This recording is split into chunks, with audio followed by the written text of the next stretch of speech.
Sekarang tuh lagi seru-serunya untuk ekspansi pergi ke Dubai, China, sama Malaysia. Dubai itu jadi seksi banget karena di Dubai itu 88% sampai 92% itu ekspat, bukan orang lokal. Jangan pernah berani-berani ngelanggar peraturan lalu lintas di sana. Dikejarnya pakai Bugatti. Di Cina lebih hebatnya lagi, izin usaha tertentu bisa terbit dalam 24 jam. 24 jam. Wah. Welcome back to POV. Hari ini kita udah kedatangan narasumber yang bisa bantu kamu kalau mau ekspansi bisnis ke luar negeri. Tanpa berlama-lama lagi, langsung kita sambut aja ada Pak Ronald di sini. Halo Pak, apa kabar? Kabar baik. Jadi Pak Ronald ini sebenarnya kerjanya sebagai apa sih? Jadi saya di sini sebagai business development dari V-Office Global. V-Office Global. Kayaknya apa bedanya nih sama V-Office Indonesia? Nah, di sini kita udah sering banget kan dengar kalau pengusaha-pengusaha Indonesia gampang buka kantor di manapun dari Indonesia. Itu yang dikerjakan V-Office selama ini.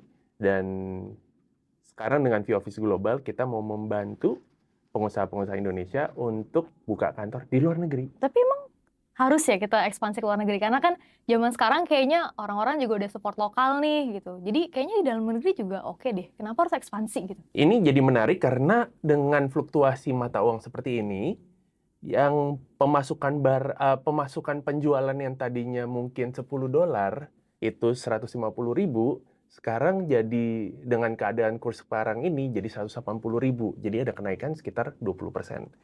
Ya, ini kan rata-rata aja ya. Nah, tapi selain itu juga kita mau ngajak teman-teman untuk bisa memikirkan kita nggak lagi jadi pemain lokal aja. Kalau cuma jadi pemain lokal, akhirnya kita semua cuma jadi jagoan kandang. Jagoan kandang sih, bener ya kayaknya. Emang harus mulai nih ke luar negeri. Tapi kalau misalnya mau ekspansi nih ya kita ke luar negeri, negara mana sih yang kira-kira tuh oke gitu? Nah, sekarang tuh lagi seru-serunya untuk ekspansi pergi ke Dubai, China, sama Malaysia. 3 negara tersebut nih lagi seru banget. Tapi yang paling seksi di antara 3 negara itu tuh apa kira-kira? Tentunya saat ini Dubai. Nah, Dubai itu jadi seksi banget karena satu, itu pasar Eropa.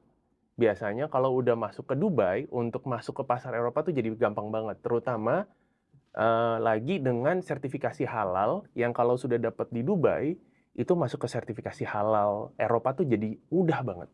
Kan tadi Mas Ronald bilang Dubai itu seksi ya buat ekspansi ya. Tapi dengan kondisi sekarang nih, Iran, Amerika, Selat Hormuz, dan sebagaimana kita lihat sekarang di media, itu gimana ya Dubai kira-kira? Ini pertanyaan juga yang sering banget saya terima. Banyak banget calon klien tuh nanyain, aman nggak ya Mas ya? Saya masih bisa pergi ke Dubai nggak ya? Saya masih ada flight di cancel nggak ya?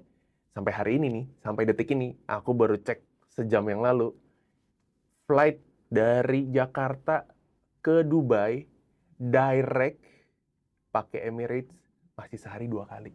Berarti aman banget ya kalau Masih kita mau aman banget. ekspansi ke sana. Terus banyak banget negara yang menganggap bahwa Dubai itu adalah Switzerland versi Timur Tengah. Jadi mereka tuh dianggap sangat netral, tidak ada negara yang mau cari gara-gara lah. Karena satu, banyak banget negara-negara luar juga investasi di sana.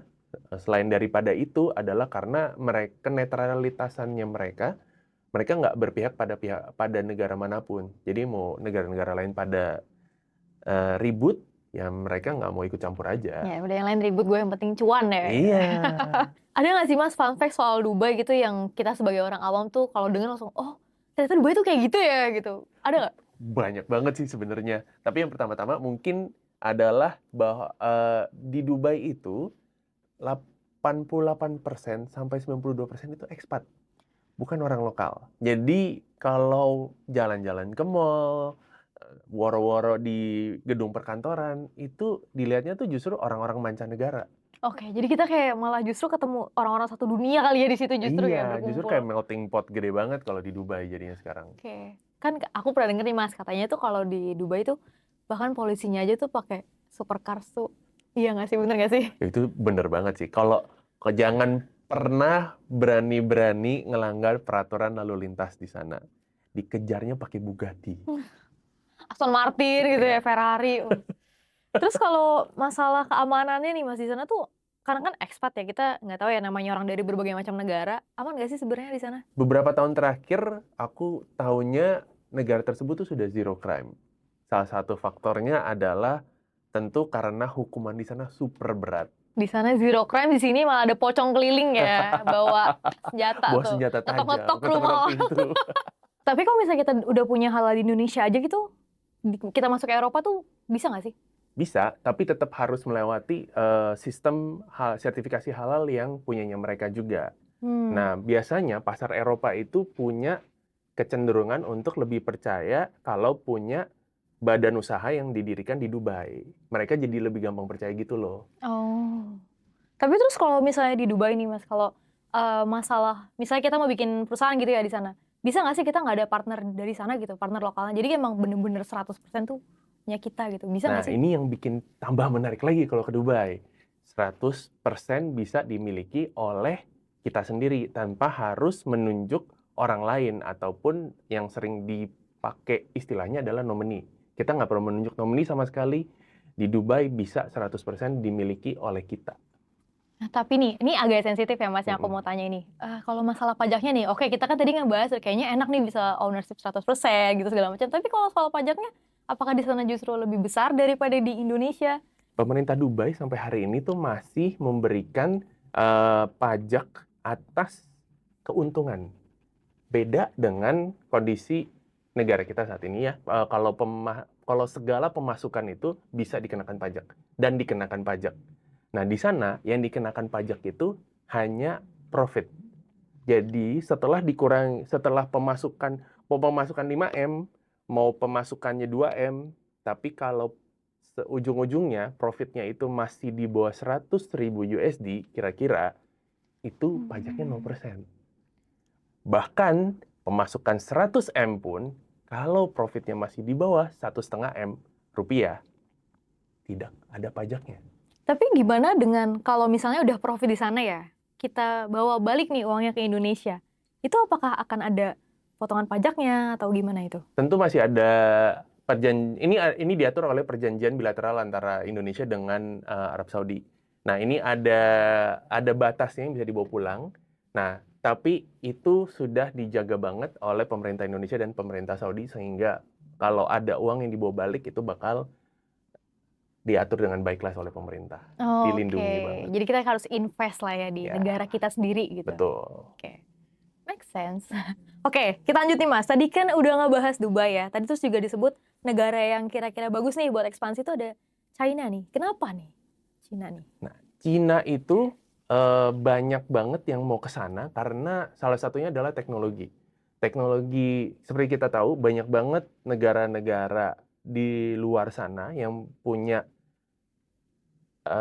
yang teknologinya tuh jauh lebih maju, mereka buka pabrik di Cina. Nah, selain karena dilindungi oleh pemerintahnya dan lain-lain, tapi ujung-ujungnya setelah mereka berinvestasi bikin pabrik di sana, orang-orang di sana tuh jadi mengerti bagaimana mereplikasi teknologi tersebut. Nah, ini berdampak kepada teman-teman kita terutama yang punya bisnis IoT, Internet of Things. Mau bikin mainboard, mau bikin chip, itu semua prototyping di Cina tuh murah sekali. Karena infrastruktur mereka sudah ada, di kita belum ada. Nah, mungkin kita bakal ngeliat itu nanti di negara lain di Asia Tenggara. Cuman untuk saat ini, di Cina untuk melakukan hal tersebut itu sangat murah dan semua bisa dilakukan lewat e-commerce di sana. Bahkan tidak perlu nyamperin ke sana. Jadi kita bisa langsung dari Indonesia Dari aja. Indonesia aja.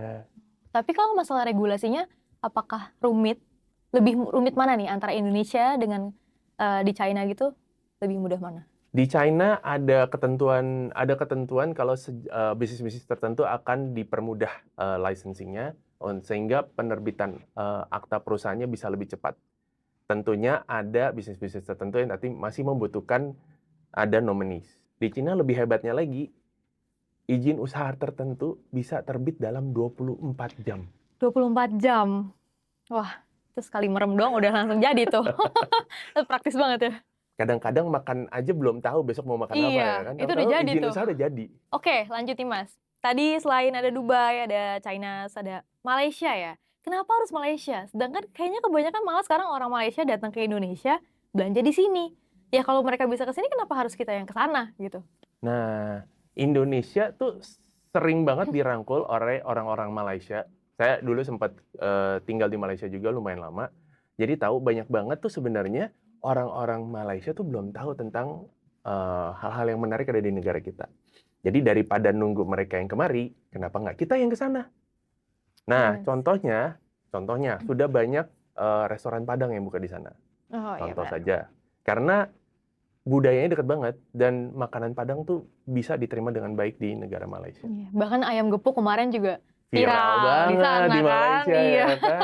Sampai ada versi ayam gepuk Malaysia pakai kacang mede. Iya bener, aku lihat ada yang pakai pistachio tuh, aduh.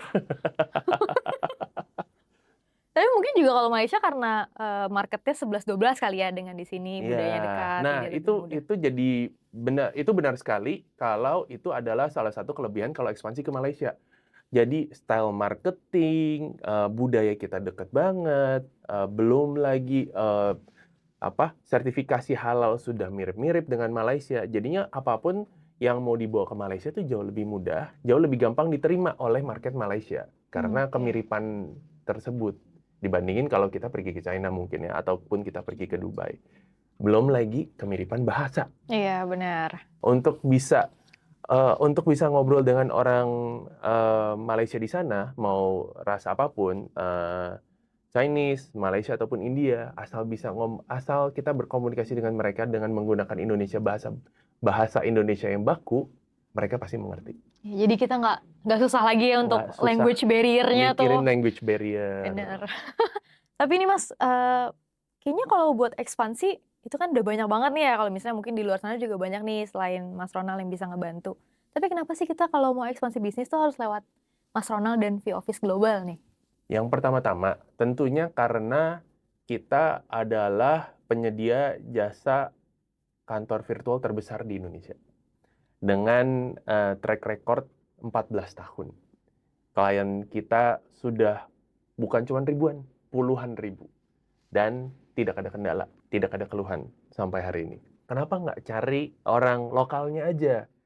Balik lagi ke yang tadi kita diskusikan. Kadang-kadang language barrier itu tetap nyata. Mau sepandai-pandainya kita berkomunikasi, sepandai-pandainya aku komunikasi dalam bahasa Inggris, yang di sananya pihak lawannya yang berbicara bahasa Inggris juga mungkin bukan bukan mother tongue-nya mereka. Jadi tetap bisa ada miskomunikasi. Sedangkan kita semua yang ada di Indonesia, kita aja kadang-kadang masih miskomunikasi, betul. Nah, ini untuk mengurangi hal tersebut, nah makanya harus lewat V-Office Global. Kita semua ngomong bahasa yang sama, komunikasi dengan bahasa Indonesia yang sama. Tapi kalau kita mau ekspansi bisnis gitu tuh sebenarnya ada syaratnya kah atau apa? Susah nggak sih untuk memenuhi itu? Tentu tidak susah, karena kita prosesnya sudah sangat-sangat terstruktur banget. Nah, tapi baik lagi, yang mau dibuka itu apa? Di luar negeri. Kalau hanya buka perusahaan baru atau badan usaha baru dengan struktur kepemilikan saham yang sama, itu mudah banget. Yang penting dokumen pribadi sudah lengkap, sudah jelas. Ya, jangan sampai tidak punya paspor. Karena yang diakuin di luar negeri hanya paspor. Kemudian tentu yang paling penting adalah dananya sudah siap. Dan yang terakhir adalah siap mental. Kalau tiba-tiba ngelihat rekening masuk uang banyak banget, ataupun mungkin ngelihat penerimaan dalam bentuk dolar. Tapi kalau misalnya kita nggak bikin badan baru gitu, badan usaha baru, dan kita mau buka cabang aja nih, jadi dengan company yang ada di Indonesia, kita buka cabang di sana, itu apakah prosesnya sama atau gimana? Prosesnya bakal sedikit lebih rumit, tapi tim kita udah siap untuk ngebimbing kalian lewatin semua proses tersebut. Karena tiap negara bakal berbeda proses-prosesnya dan kebutuhan dokumennya.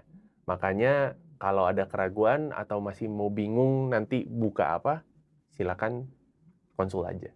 Gratis nggak nih? Atau harus bayar nih konsultasinya nih? Gratis tentunya. Oke, jadi buat teman-teman udah nggak bingung kan kalau sekarang mau ekspansi bisnis luar negeri, apalagi ke Dubai, ke China, ke Malaysia, karena sekarang udah ada V-Office Global yang kamu bisa langsung cek di sini.